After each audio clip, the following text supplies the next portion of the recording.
Welcome to the Optimal Ramadan Training Guide. Before we start, I want to make it clear, this holy month is for spiritual gains. We're not looking to pack on loads of muscle here. We're looking to maintain what we have gained so far, inshallah. So now that we've all agreed on that, let's get into it.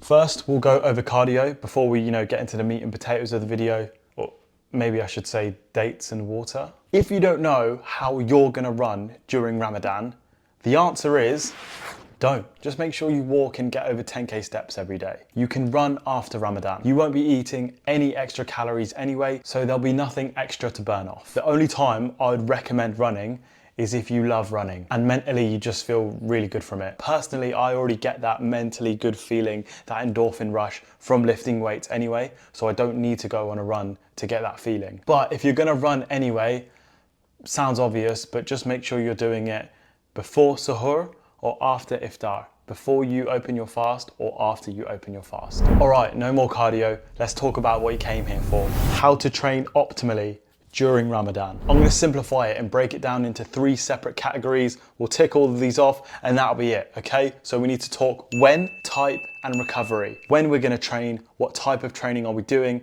and what's our recovery looking like? Let's go. When. So most people, and you're gonna see this online, most people recommend that you train after suhoor.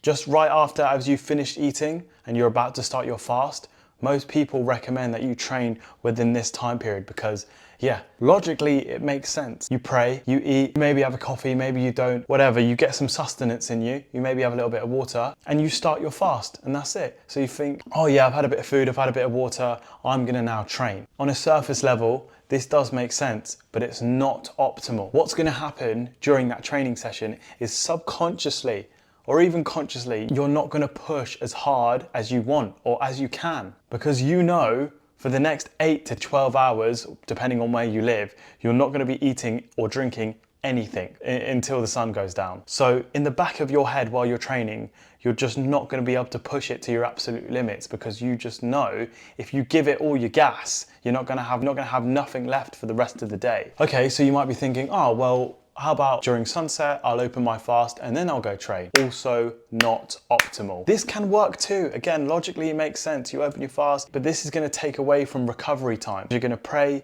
you're gonna eat a big meal, you're probably gonna be really bloated and very lethargic after that meal. Chill out for a bit, pray Isha, then after that you go to the gym, then you come home, then you need to do your nighttime routine, and then you can finally go to bed. This is not optimal. Once you open your fast, it's time to chill.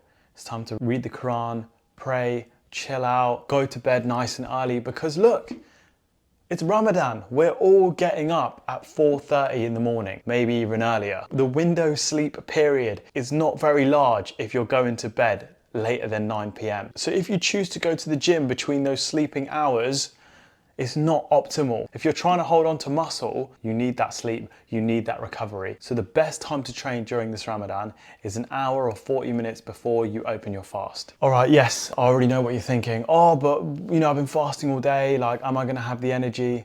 Yeah, you'll be surprised. Have you noticed, and I know it's not just me, like you start fasting, it gets to midday, you're really hungry, you're really thirsty, gets towards the end of your fast and you're actually kind of okay. You're not super hungry anymore and you're not super thirsty anymore. I know you've all felt this like I have, but when it comes to opening your fast, you think to yourself, I could probably go another few hours if I needed to. There's a different kind of hunger and thirst during midday in comparison to towards the end of the day. Trust me, you'll surprise yourself how much energy you actually have because it's all a mental game. You know you can go to the gym, blast it out for 40 minutes, 1 hour, and then as soon as that gym session's done, you can open your fast. It's all a mental game. And physically, you are gonna be able to push your limit because you know you can open your fast or have water at the end of the session. Whereas you can't do that if you train in the morning. There's a mental barrier there. There's no mental barrier if you train just before Maghrib, just before sunset.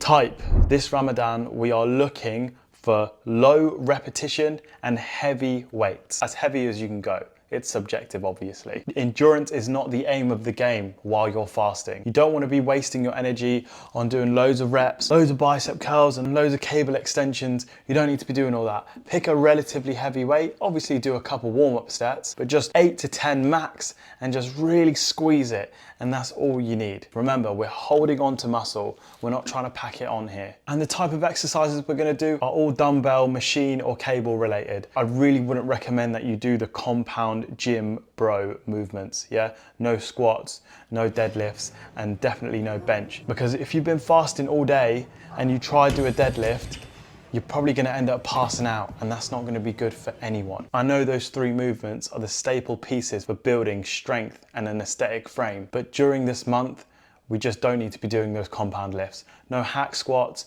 nothing like that. Just stick to the machines, man, and get a pump.